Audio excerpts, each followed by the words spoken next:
So thank you very much, Al. So I am Sally Orange. Yes, that really is my name. And why I'm stood here in this fruity little number. Just last year, I was sat right where you were. And my friend said to me, you should tell your story. So here I am now, just about to take you all around the world. I'd always wanted to run the London Marathon, but was too scared that I wouldn't be able to make the distance or raise the amount of money for charity. To help with the fundraising, I decided to do it in fancy dress. I ended up setting the Guinness World Record for the fastest marathon dressed as a superhero. And for the first time in my life, I felt like one.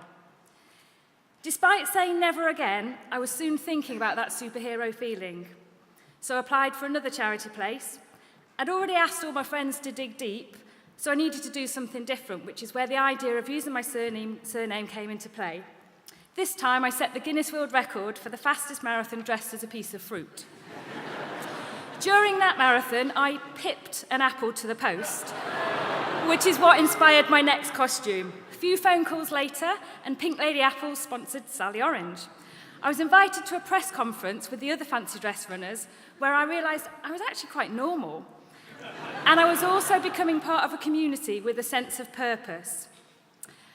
I was then deployed to Afghanistan, where I persuaded a friend that we should run a marathon, dressed as bananas. She was a serious runner, but at the end, she said it was most definitely the most enjoyable marathon that she'd ever run. I was realising that I was finding a unique way of making marathons fun, making others laugh, and doing it with zest. I'd also spent some of my time in the Army in the States, so I ran the US Marine Corps Marathon while I was there. Basically, for no other reason, in that I'd got a new fruit costume, I ran this one dressed as a watermelon. So imagine my amazement when I turned up to the Marathon Expo the day before and the Watermelon Health Promotion Board were there. This meant that there was free watermelon given out at the end. And even though I turned up to run the marathon on my own, I ended up with my very own support crew in Team Watermelon. The only problem being that everybody thought that I worked for them rather than realising that I had actually just run the marathon myself. Americans don't really do fancy dress, and I didn't see a single other runner in costume. So at the end of this marathon, most runners want an iconic picture of them with their finisher's medal and a Marine. I found the opposite in that 6 Marines wanted their photo taken with me. So if you ever need a purpose to run a marathon dressed in a fruit costume, there's one reason right there. I recently ran the first mental health marathon and found myself at the VIP start. And there's a reason for this, as I suffer with a mental illness. Prince Harry asked me why I was dressed as a tomato, and he looked a little bit mortified when I told him I was actually a strawberry. I told him that I'd be getting my nice pear out for my next marathon, and he just quickly replied, pear rather than your melons? And so here, I look as though I'm having a very serious conversation with the future King of England. But in actual fact, we'd met once before, and I was reminding him that I told him about my marathons dressed as fruit, and last time he asked me if I'd got a fruit fetish. I've run a few marathons in Africa, one on the beautiful island of Mauritius, dressed as a pineapple, and also a hilly one in Uganda, dressed as a jackfruit. By now, I'd realised that I could do the distance, so set myself a further goal with a Marathon des Sables across the Sahara Desert. I didn't use a fruit costume for that, though. I'm not completely stupid. So next to New Zealand, where I could only really run as a kiwi fruit. I often get asked where all my costumes are from, and they're mainly from eBay, but this one was made by a friend. My wardrobe is pretty much a fruit salad these days, and I'm always on the lookout for different fruits. Next, I was off to South America, and because of my love of wine, I ran as a bunch of grapes. Even though I didn't speak Spanish, I still got lots of smiles. Marathons don't get any easier and are still a massive challenge, but somehow for me, the goal is a positive mental focus and makes a difference to my mental health. So then, like I told Harry, I did get my nice pear out at the Antarctic Ice Marathon, and temperatures were as low as -40, but the scenery was absolutely stunning, and it just felt a huge privilege to be there.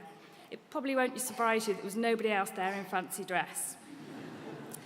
After that marathon, I became the proud member of the 7 Marathons Continents Club, and the 7th British female to have ever achieved this. But I'd become the first person in the world to run a marathon on all 7 continents in fancy dress, and more specifically, dressed as fruit. didn't think that it could get any colder than Antarctica, so I signed up to run a marathon across a frozen lake in Mongolia. The sector actually turned out to be 100 miles, with temperatures low as -50. It was a bit of a shock, but hey, what's an extra 3 marathons? Even though it was absolutely freezing cold, at least I looked red hot dressed as a chili pepper. The whole experience was a true adventure, and we were the first people to ever attempt this run. I didn't know a soul, so I decided to be a talking point that I'd wear my costume on the plane. If I could recommend a country in the world, it would be Mongolia, and they had the most unusual support crew that I'd ever seen. Of the 44 marathons that I've run, London is my favourite, and I've been lucky enough to have done it 7 times in varying costumes for different charities. It's certainly got the best atmosphere, and if you want to raise money, it's worth all of the time, effort, and every painful step to feel like a superhero when you cross that finish line and know that you've made a difference. My aim with running is to inspire people to believe that you don't have to be the fastest or the fittest to run, but it's more about enjoying yourself, having fun, and raising money for worthwhile causes. It's very hard not to smile when you're dressed as a piece of fruit, and I've even managed to get a great bunch of people to join me on several occasions. So next, I'm aiming for the Grand Slam Marathon Club, where I need to complete a marathon at the North Pole, as well as on all the continents. Only 4 British women have achieved this, but once again, no one in the world has completed them all in fancy dress, so it'd be another world first. It's been a 10-year journey with highs and lows, laughs and tears, but a whole lot of miles, and there's still more to come. The message I'd like to leave you with is even if you think you can't, you can.